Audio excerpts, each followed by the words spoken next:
오늘 마태복음에서 이야기하는 이 산상수훈이라는 것은 결국에 어떤 이야기냐면은 하나님 나라의 시민, 하나님 나라의 백성이 된 자들이 세상과 다른 어떠한 법을 가지고 살아가야 하는지에 대한 이야기를 하는 것이죠.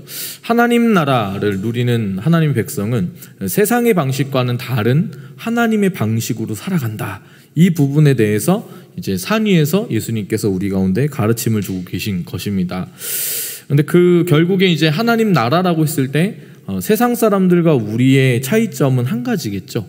하나님이 우리의 아버지 되신다. 하나님이 우리와 함께 동행하신다. 그걸 붙들고 나아가는 겁니다.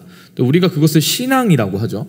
신앙이라는 것을 가졌을 때 알게 되는 것은 무엇이냐면 이전에는 생기지 않았던 구분이 생기기 시작하는데 그것은 무엇이냐면 하나님 자리와 나의 자리에 대한 명확한 구분이 생기기 시작한다는 것입니다.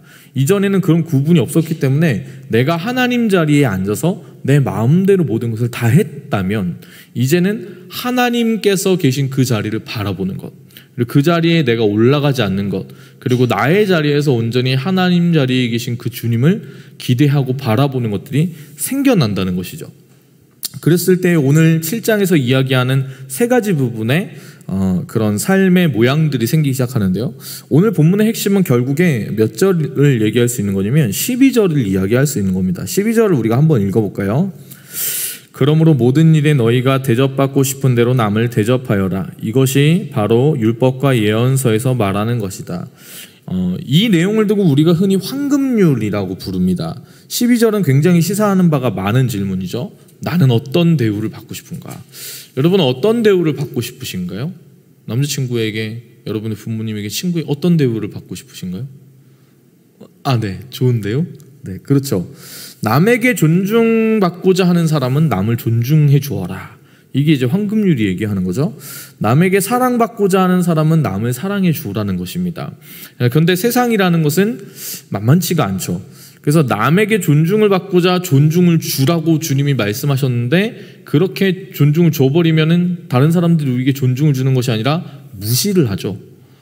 세상 사람들은 그렇습니다. 남에게 사랑을 받으려고 사랑을 주면은요, 그러면 우리는 거절을 경험하고 단절을 경험하게 돼 있습니다. 그래서 사람들은 먼저 존중을 주려고 하지 않고 존중을 먼저 받으려고 하고 먼저 사랑을 받으려고 하죠. 그 이후에 주겠다는 거예요. 제가 만난 사람들 중에 이 청소년이나 청년들이나 아니면 나이 많으신 분들 중에 어린 시절의 과거의 상처들 때문에 벗어나지 못하는 분들이 종종 있으십니다. 그분들이 어머니나 아버지나 이런저런 상처를 나에게 주었어요, 형제들이 나에게 이런 아픔을 나에게 주었어요 라고 얘기할 때 결국에 힘들어하는데 가장 많이 힘들어하는 게 어떤 거냐면 그들은 바뀌지 않고 그들은 나에게 잘못을 했고 나는 피해를 입었는데 내가 용서해주면은 나는 그러면은 나만 용서해주고 나만 피해받고 나 혼자만 그렇게 바보처럼 그렇게 해야 되냐, 이렇게 말하는 사람들 생각보다 많이 있습니다. 그러니까 이제 진짜로 먼저 용서해야지 사는 건데 이 사람 지금 왜 그걸 못하냐, 내가 먼저 주었을 때 다른 사람들이 나에게 주지 않는 걸 경험한 거예요. 그 세상을 경험했기 때문에 용서하는 것도 그렇게 힘든 겁니다. 여러분, 사람은 이기적인 존재입니다. 받지 않으면 주지 못한다는 것은 기본적인 사람의 속성이죠. 그래서 그런데 이 생각의 기반에는 어떤 생각이 깔려 있는 거냐면 나는 가진 것이 없어요 라는 낮은 자존감이 깔려 있는 겁니다. 그래서 지금 있는 이거를 내가 줄 수가 없는 거예요. 왜 이것마저도 내가 다 잃어버리면 어차피 난 못 받을 건데, 이 생각이 있는 거거든요. 가진 게 없으니까 난 베풀 수도 없어요 라는 거예요. 지금 가진 것조차도 뺏길 수는 없으니까. 하지만 여러분, 그리스도인은 우리가 무언가를 가졌기 때문에 그렇게 줄 수 있는 사람들이 아니죠. 물질이 있기 때문에 주고 내가 풍족하기 때문에 주는 게 아니에요. 우리의 소유는 다른 데 있는 것이기 때문에 베풀 수가 있는 거예요. 왜? 우리는 세상의 물질과 세상이 가진 그것들을 소유하지 않았더라도 예수님을 소유한 사람들이기 때문입니다. 여러분, 예수님을 소유한다는 것은 하나님과의 관계를 누리는 것입니다. 영접하는 자, 그 이름을 믿는 자에게는 하나님의 자녀가 되는 권세를 주신 것이죠. 그러니까 하나님께서 바로 우리의 아버지가 되신다는 것이에요. 7절과 8절 우리가 한번 읽어보겠습니다. 구하라, 그러면 너희에게 주실 것이다. 찾으라, 그러면 너희가 찾을 것이다. 문을 두드리라, 그러면 너희에게 문이 열릴 것이다. 구하는 사람마다 찾을 것이며 찾는 사람이 찾을 것이며 두드리는 사람에게 문이 열릴 것이다. 자, 구하면 주신다고 하고 찾으면 찾게 된다고 하고 두드리면 열린다고 합니다. 왜 이것이 가능할까요? 바로 주시고 찾게 하시고 열어주시는 분이 우리의 아버지이신 하나님이시기 때문입니다. 9절에서 11절까지는 예수님께서 그렇게 하나님의 마음에 대한 설명을 해주십니다. 자녀가 빵을 달라 하는데 돌을 줄 사람이 없죠. 없다는 얘기입니다. 생선을 달라 하는데 뱀을 줄 사람이 없습니다. 이 예수님의 전제는 이래요. 악한 사람일지라도 자녀에게 그렇게 한다. 악한 사람도 자녀에게 좋은 것을 줄 줄 안다. 근데 하물며 하늘에 계신 너희 아버지께서 구하는 너희 자녀인 너희에게 좋은 것을 주시지 않겠느냐. 주신다는 거예요? 안 주신다는 거예요? 주신다는 얘기죠.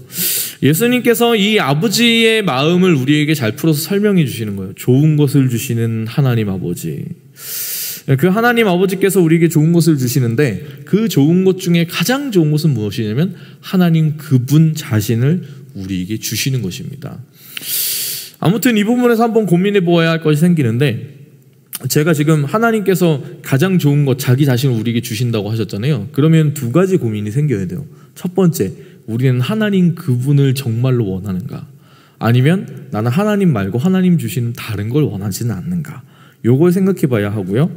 두 번째는 뭐냐면 우리 가운데 하나님은 약속하신 거잖아요. 구하면 주신다, 찾으면 찾게 되고 두드리면 열린다 하고 지금 약속하셨죠. 근데 이 일들이 지금 우리의 삶 가운데에 일어나고 있는가? 우리가 지금 이것을 체험하고 있는가? 그것을 생각해 봐야 됩니다.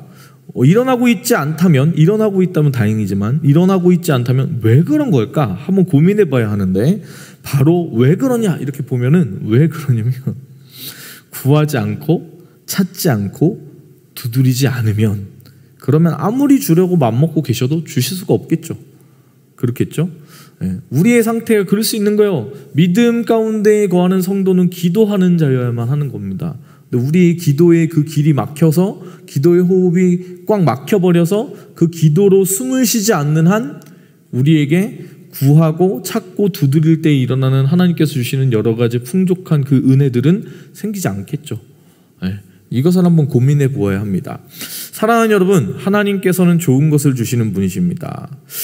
그 주님께서 우리 가운데 가장 좋은 것을 주시는데 그것이 바로 그분 자신을 우리에게 주시는 것이죠. 우리는 하나님의 자녀로 하나님과 함께함을 누리는 겁니다. 여러분, 우리 그리스도의 삶 속에 고난이 왜 없겠습니까? 어려움이 왜 없겠습니까? 그런데 주님이 그 순간 모든 때에 나와 동행하여 주시는 것이죠. 내 아픔을 아시고 내 눈물을 아시고 괴로우나 즐거우나 생의 모든 날 동안 주님은 항상 같은 모습으로 나를 바라봐 주시고 나를 품어주시는 거예요. 그러므로 우리가 구할 때 그 무엇보다 주님을 구해야 하는 줄 믿습니다. 그리고 주님과 동행할 때 우리가 누릴 수 있는 가장 큰 은혜는 예수님의 성품을 닮아간다는 것, 성령의 열매를 우리 삶 가운데 맺어간다는 것이거든요. 그리고 그 열매를 맺어가면서 내 삶의 주인이 하나님이심을 깨닫게 될 때, 그 하나님 자리에 하나님이 온전히 앉아 계신 하나님의 하나님이심을 우리가 인정하기 시작할 때 우리가 자유케 된다는 것을 경험하게 됩니다. 1절과 2절을 한번 읽어보겠습니다. 너희가 심판받지 않으려거든 심판하지 말라. 너희가 심판하는 그 심판으로 심판을 받을 것이며 너희가 저울질하는 그 저울질로 너희가 저울질 당할 것이다. 우리는 흔히 이 본문을 비판하지 말라는 번역으로 들어왔죠. 비판하지 마라 이렇게 들었습니다. 근데 사람은 누구나 다 다른 사람들에 대해 판단하고 비판을 하는 존재이죠. 이 판단과 비판이라는 것은 기본적으로 좀 문제가 있는 겁니다. 왜냐하면 우리가 하는 비판과 판단은 딱 객관적으로 딱 판단하고 비판을 하는 것이 아니라 기본적으로 나는 옳고 남은 틀렸다라는 생각을 근거로 판단하기 때문에 그래요. 그래서 우리말 성경에서는 이 비판을 오늘 그 정확한 표현을 써서 심판이라 한 겁니다. 우리가 남에 대해서 판단하고 비판할 때는 어떤 자리에 있냐면 우리가 심판자의 자리에 앉는 거죠. 어떤 자리에 앉는 겁니까? 하나님 자리. 하나님께서만 심판하시는 분이십니다. 하나님께서만 판단하실 수 있는 분이십니다. 그런데 우리가 그 자리에 앉아버리려 하는 거예요. 왜 앉으려고 합니까? 내 뜻대로 하고 싶으니까. 예수님께서는 심판하지 말라고, 비판하지 말라고 하십니다. 왜냐하면 다른 사람을 심판하고 비판하는 그 판단으로 우리가 남들에게 비판을 받을 것이기 때문이죠. 3절과 4절입니다. 어째서 너는 내 형제의 눈에 있는 티는 보면서 내 눈에 있는 들보는 깨닫지 못하느냐? 내 눈에 아직 들보가 있는데 어떻게 형제에게 내 눈에 있는 티를 빼주겠다라고 할 수 있느냐? 보통 사람은 자기에게 관대합니다. 그리고 남에게 엄격하죠. 일반적인 상황에서 반대로 행동하는 사람들처럼 보이는 이들이 종종 있습니다. 저만 해도 여러분들이 저를 볼 때 때때로 그런 얘기들을 많이 해요. 엄격한 분 같다. 철저한 것 같다. 절대 그렇지가 않습니다. 저는 가까이 일하시는 분들은 잘 알 텐데 자기에게 엄격해 보이는 그 사람도 결정적인 때에는 관대해지는 겁니다. 사람에게는 누구나 잘못된 자기애라는 것이 있거든요. 그러면 남 탓을 하게 되고 자기 자신을 보지 못하게 돼요. 결정적 순간에 그렇게 되는 겁니다. 사람이 자기에 대한 올바른 평가를 하는 건 쉽지가 않은 일이거든요. 인간의 성장에는 그래서 자기 비판적 사고가 필요합니다. 이게 굉장히 한동안 핫한 주제였어요. 누가 성장하는가? 이렇게 물어봤을 때 메타인지를 가지고 자기 비판적 사고를 가진 상태에서 피드백을 정확하게 하는 사람. 그러니까 일기를 쓴다거나 아니면 내가 하고 있는 일에 대한 피드백을 하는 사람만 성장한다는 거예요. 왜 피드백이 중요하냐면 피드백을 대부분 사람들이 하지 않습니다. 그래서 내가 올바른 방향으로 가고 있는지 내가 지금 잘한 건지에 대한 객관적인 데이터를 수집하지 못한다는 거예요. 일기를 쓰는 게 그래서 굉장히 좋은 겁니다. 왜냐하면 자아 성찰을 할 수 있는 시간이니까. 자기를 못 본다는 얘기예요. 네, 자기를 못 봐요. 그래서 제 진짜 그런 사람 많이 봤어요. 어떤 사람은 이렇게 진짜 너무 관대하지가 않은 거예요. 돈에 대한 부분에 뭐가 딱 걸리면 너무 쪼잔해지는데 자기는 사람들에게 너무 많이 베푼다 이렇게 생각하면서 사는 사람이 있는 거예요. 저도 좀 비슷한 성향이었던 것 같아요. 저는 누군가 사람들이 있으면 많이 뭔가를 이렇게 품어주는 어떤 그런 사람이라고 저를 생각해 왔었거든요. 참 마음이 넓고 따뜻한 사람이다. 전혀 아닌 거예요. 전혀 아닌 거예요. 제가 그걸 경험을 언제 했냐면 결혼하면서 정말 많은 경험을 하게 되는데 가끔 가다가 이제 그 하나님 은혜 주셔가지고 저의 본 모습, 이 죄인된 본 모습을 알게 될 때 그런 생각을 하게 되는 거죠. 우리 아내가 참 힘들겠다. 예수님을 만난 사람은요. 그래서 다른 사람을 어떻게든 품으려고 노력을 합니다.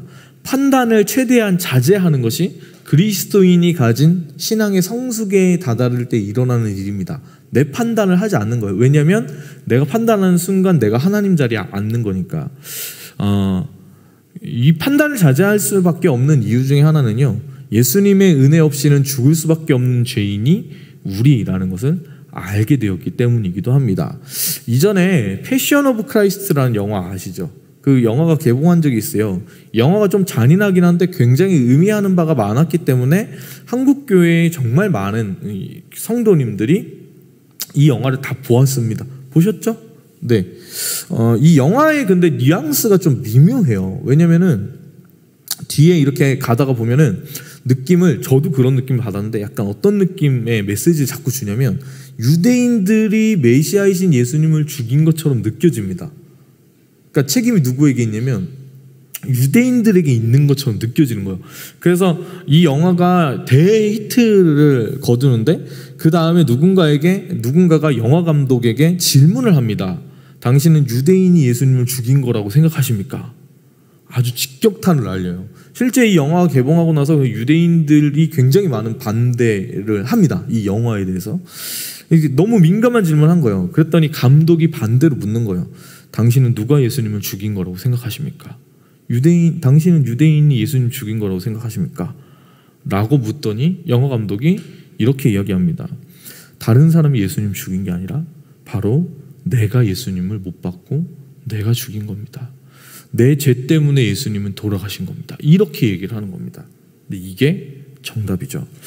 여러분, 죄인은 다른 사람이라고 우리는 계속 정의하고 싶겠지만 사실 죄인은 나인 겁니다. 이것을 아는 사람이 절대 교만에 빠지지 않는 것이죠. 예수님께서는 그래서 먼저 내 눈에 들보를 빼내라고 하시는 겁니다. 너 자신을 알라. 소크라테스가 한 말이잖아요. 그리스도인들은 자기 자신이 누군지 아는 거예요. 우리는 피조물이고 우리는 죄인이고 은혜 없이 죽을 수밖에 없는 아무런 선함도 없는 사람일 뿐인 겁니다. 하나님께서 공급해 주시는 것이 없이 우리 스스로의 힘으로 어떤 다른 누군가에게 무언가 어떠한 것도 공급해 줄 수 없는, 하나님의 은혜에 붙잡아야지만 온전히 살아갈 수 있는 존재인 거예요. 그걸 아는 사람이 되는 겁니다. 5절과 6절입니다.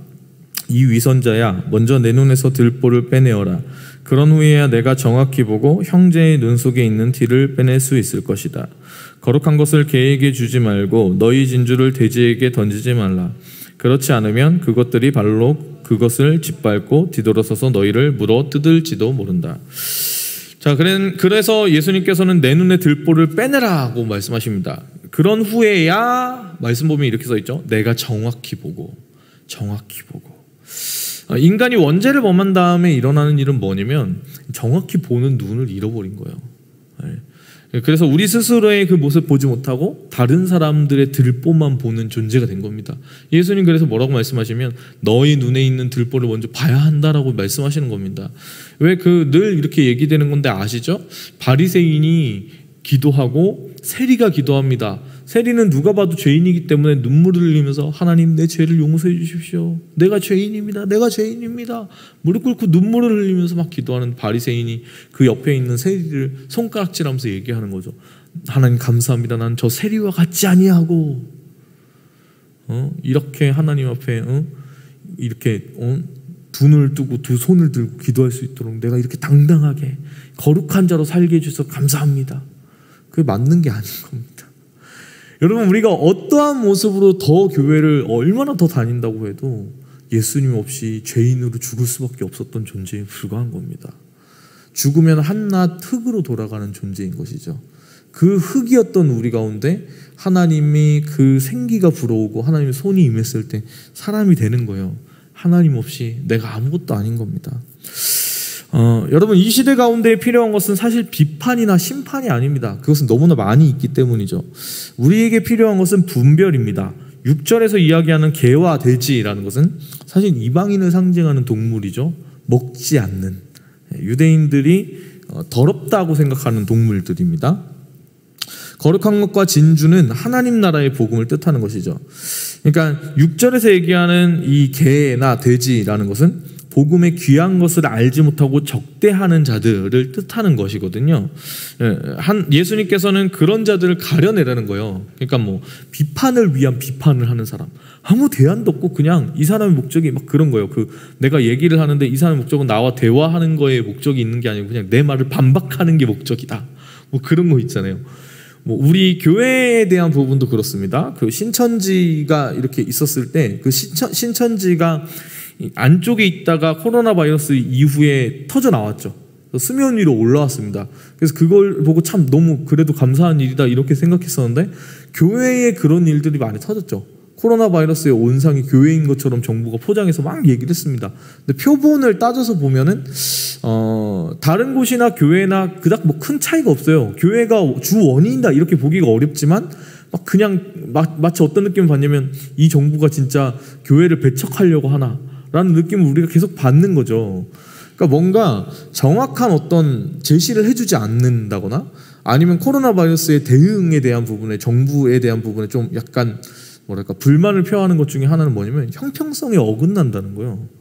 그렇지 않습니까? 지금이야 이제 카페를 갈 수 있지만 음식점은 열 수가 있고 카페는 안 열고, 그리고 확산을 그런 식으로 막으려고 하면은 지하철이나 대중교통을 다 봉쇄해야 되는데 결국에 다 있는 거잖아요. 그래놓고 이제 교회가 코로나 바이러스의 온상이다, 이거는 좀 약간 이상하지 않았나, 이런저런 생각을 하는데, 근데 우리 관점은 그렇잖아요. 근데 세상 사람들은 이런저런 상황들에 대한 걸 잘 모릅니다. 교회가 얼마나 많은 부분에 이 코로나 방역에 열심을 기하고 최선을 다했는지를 몰라요. 그러니까 뭐라 얘기하냐면 그냥 비판하는 거예요. 교회가 내가 그럴 줄 알았어. 교회 다니는 사람들 나 이전부터 마음에 안 들었어. 이렇게 얘기하는 사람들이 있는 거죠. 이게 어떤 거냐면 비판을 위한 비판이죠. 그냥 마냥 그냥 나는 반대. 그렇게 얘기하는 사람들을 오늘 예수님이 얘기하시는 겁니다. 특히 어떤 부분에서 예수 그리스도의 복음을 그냥 아무 이유 없이 따져보고 생각하지도 않고 그냥 나는 싫다, 나는 반대다, 난 저건 아닌 것 같다 라고 얘기하는 그 사람들을 지금 개와 돼지라고 이야기하시는 겁니다. 그들에게 이 거룩한 것을 진주를 줘봐야 소화하지 못하잖아요. 그렇죠? 받아들이지 못해요. 그래서 주지 말라고 하시는 겁니다. 근데 우리 그리스도인이라는 것은 이 시대 가운데 이런 사람들이 많이 있기 때문에 분별을 해야 되는 거예요. 오늘 말씀을 보면 이 부분만 가지고 좀 얘기를 좀 많이 할 수 있지만 뭐 예수님이 얘기하신 게 그런 내용이에요. 제가 다시 말씀드리지만 산상수훈이라는 것은 하나님이 우리의 아버지이시고 예수님이 우리 이 하나님 나라의 왕으로 계신 우리 하나님의 나라의 백성된 우리가 어떠한 방식으로 세상을 살아야 되는지를 산상수훈을 통해 알려주고 계십니다. 하나님이 우리의 아버지이십니다. 그 하나님께서 우리의 간구를 들으십니다. 그리고 우리와 함께하길 원하시고요. 그래서 예수님의 이름을 우리가 임마누엘이라고 하죠. 그 주님과 동행하는 사람은 자신의 눈에 있는 들보를 보고 나는 죄인이고 하나님의 은혜로만 살아갈 수 있는 사람입니다라는 믿음의 고백으로 나아가는 사람입니다. 그리고 그 사람은 비판을 하거나 심판을 하는 게 아니라 분별을 하는 사람이죠. 누구에게 복음을 전할까? 그리고 누구를 위해 기도해야 하는가를 아는 사람입니다. 그 사람은 가진 것이 없어도 예수 그리스도를 소유했기 때문에 다른 사람들에게 베푸는 것으로 나아간다는 것이죠. 이게 이제 예수님께서 오늘 우리에게 주신 말씀인데요. 우리가 오늘 하루 살아갑니다. 오늘 하루 늘 언제나 버겁고 늘 언제나 힘겨운 삶일 수 있겠지만 그 예수님을 소유하고 하나님이 우리 아버지시라는 그 믿음으로 가지고 나아가는, 우리가 살아가면서 우리의 가족들이나 우리 주변에 있는 사람들이나 우리가 심판자의 자리에 설 때가 참 많은 것 같아요. 아니 엄마는 왜 항상 이래? 아빠는 왜 항상 이래? 우리 아내는 왜 항상 이래? 뭐 이런저런 생각을 할 수가 있습니다. 근데 사실 그 모든 판단을 내려놓으면 우리가 그때부터 자유케 되고 그때부터 마음 가운데 평안이 있고 그때부터 그 관계 안에서 생명이 살아서 숨 쉴 수가 있는 것이죠. 오늘 하루 우리가 나아갈 때 심판자의 자리에 앉는 것이 아니라 우리의 자리에 온전히 앉아야 되는 겁니다. 그래서 하나님 자리에 계신 하나님, 그 하나님께서 온전히 우리의 모든 부당함을 알아주시고 우리의 눈물을 알아주시고 우리의 삶 가운데 모든 것을 다 채워주시고 구하는 것마다 주실 줄 믿습니다. 그 주님께서 우리의 그 삶 가운데의 모든 판단과 심판을 행해 주실 것이기 때문에 우리가 그저 다른 사람들을 바라볼 때 비판하지 않고 판단하지 않고 사랑으로 품며 나아갈 수 있는 그런 하루가 되길 간절히 축복합니다.